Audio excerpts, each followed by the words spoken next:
다같이 사도신경으로 신앙 고백하심으로 5월 27일 월요일 아침 예배를 하나님께 드립니다. 나는 전능하신 아버지 하나님 천지의 창조주를 믿습니다.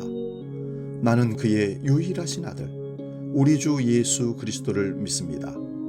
그는 성령으로 잉태되어 동정녀 마리아에게서 나시고 본디오 빌라도에게 고난을 받아 십자가에 못 박혀 죽으시고 장사된 지 사흘 만에 죽은 자 가운데서 다시 살아나셨으며 하늘에 오르시어 전능하신 아버지 하나님 우편에 앉아 계시다가 거기로부터 살아있는 자와 죽은 자를 심판하러 오십니다.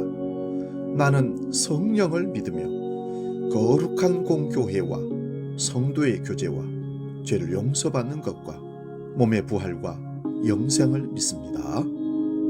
아멘.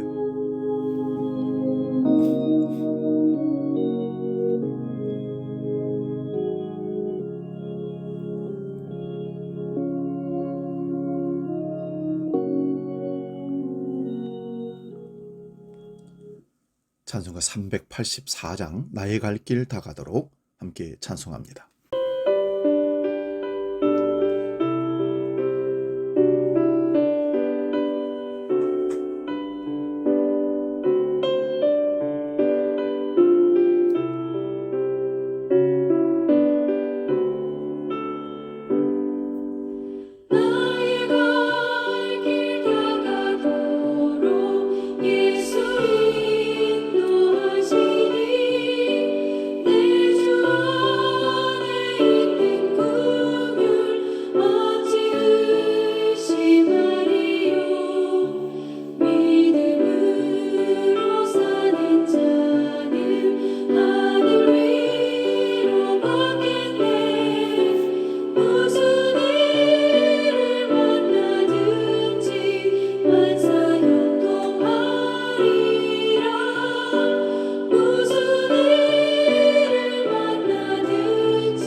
오늘 아침 우리에게 주신 하나님 말씀은 구약성경 여호수아서 24장 14절에서 18절까지 말씀입니다. 구약 357면에 있습니다.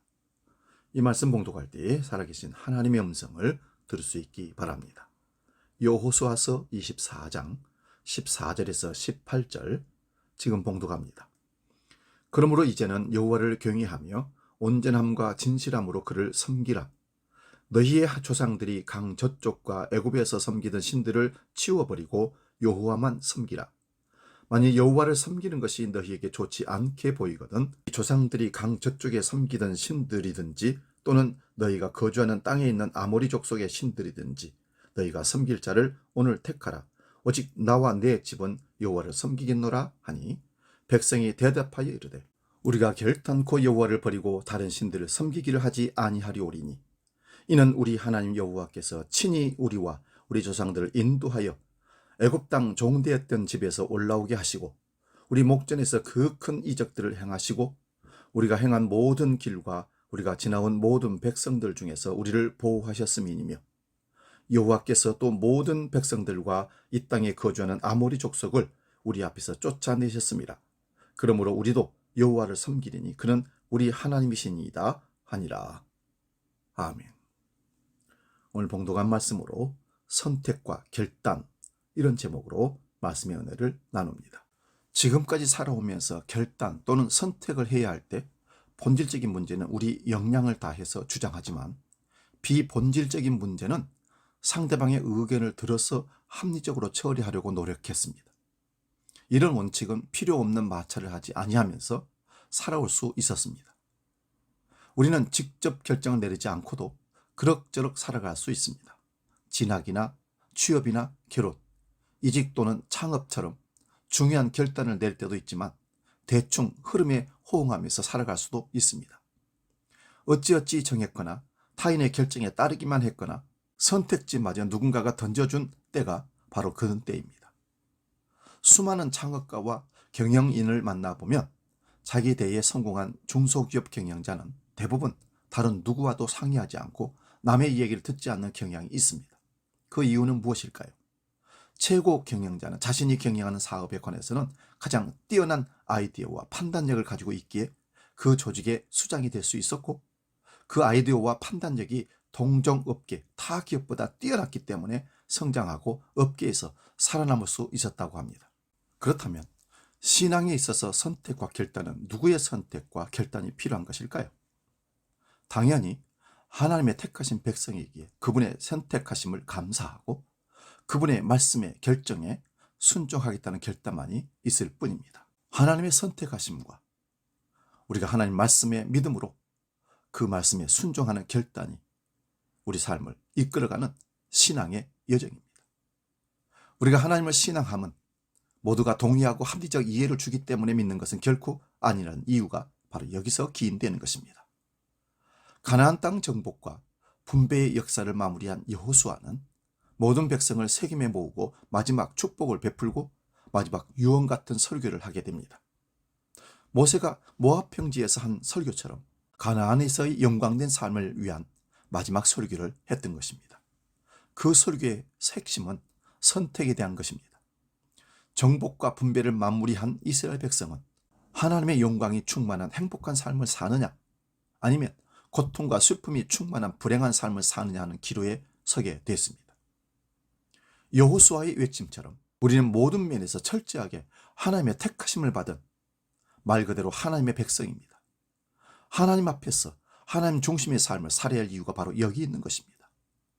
믿음은 택하심을 감사하고 하나님을 믿으면 삶의 현장에서도 하나님의 말씀에 순종해야 함이, 결단해야 함이 우리의 의무입니다. 우리는 원리나 방법에 있어서 항상 하나님의 것들을 선택하고 결정하고 순종해야 합니다. 그 선택은 우리의 오늘과 미래를 좌우하는 대단히 중요한 순간이 되고, 이 진리를 깨닫는 가정은, 이 진리를 깨닫는 개인은 행복한 가정, 행복한 인생이 되는 것입니다. 성도는 이 세상 속에서 살아야 합니다. 그래서 원하든 원하지 않든 세상의 영향을 받게 되어 있습니다. 성도는 하지만 하늘의 영광을 맛보고 소망하며 살아야 할 하늘의 시민권자이기도 합니다. 이스라엘 백성들은 이미 가나안의 타락한 문화를 보았고 애굽의 쾌락 문화를 체험했습니다. 하나님께서 가나안의 모든 종족과 문화를 말살시키려고 하셨지만 이미 이스라엘 백성들의 마음속에 세상의 아름다움이 들어오기 시작했던 것입니다. 그러나 그것을 흠모해서는 안 되는 것입니다. 여호수아의 마지막 설교는 이런 상황을 염두에 두고 세상의 행복을 추구하는 신앙이 아니라 하나님의 영광을 추구하는 신앙을 살도록 선택하도록 권유합니다. 신앙의 세계는 회색지대가 없습니다. 그런데 우리는 한 발은 어두운 세상에 걸쳐놓고 한 발은 하나님 나라에 걸쳐두고 양쪽의 기쁨을 누리려고 합니다. 하나님은 그런 믿음을 가장 싫어하십니다. 세상에 살면서 천국의 영광을 누리지 못한 자는 천국에서도 마찬가지입니다. 믿음은 오늘의 선택입니다. 말씀에 순종하고 갈 것인지, 거부하고 세상적으로 내 마음대로 고집하며 갈 것인지 선택입니다. 순간순간마다 하나님 말씀과 뜻을 잘 헤아려 하나님 편에 말씀을 순종하고 나아가므로 하나님의 거룩한 백성, 우리 가정들, 교회 될 수 있기를 축원드립니다. 기도하겠습니다. 은혜로우신 아버지, 언제나 하나님이 우리를 선택하심을 감사하고 하나님 말씀에 순종 결단할 수 있는 우리 모두가 되게 하여 주옵소서. 선택과 결단 앞에 선 이스라엘 백성들이 결코 하나님을 떠나거나 우상을 섬기는 일이 없고 하나님 말씀에 순종하며 가기로 결단했던 것처럼 우리가 매일 삶 속에 주님 앞에 이 결단이 있게 해 주옵소서.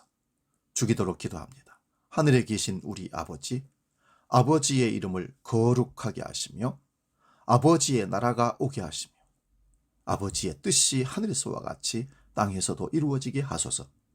오늘 우리에게 일용할 양식을 주시고 우리가 우리에게 잘못한 사람을 용서하여 준 것 같이 우리 죄를 용서하여 주시고 우리를 시험에 빠지지 않게 하시고 악에서 구하소서. 나라와 권능과 영광이 영원히 아버지의 것입니다. 아멘.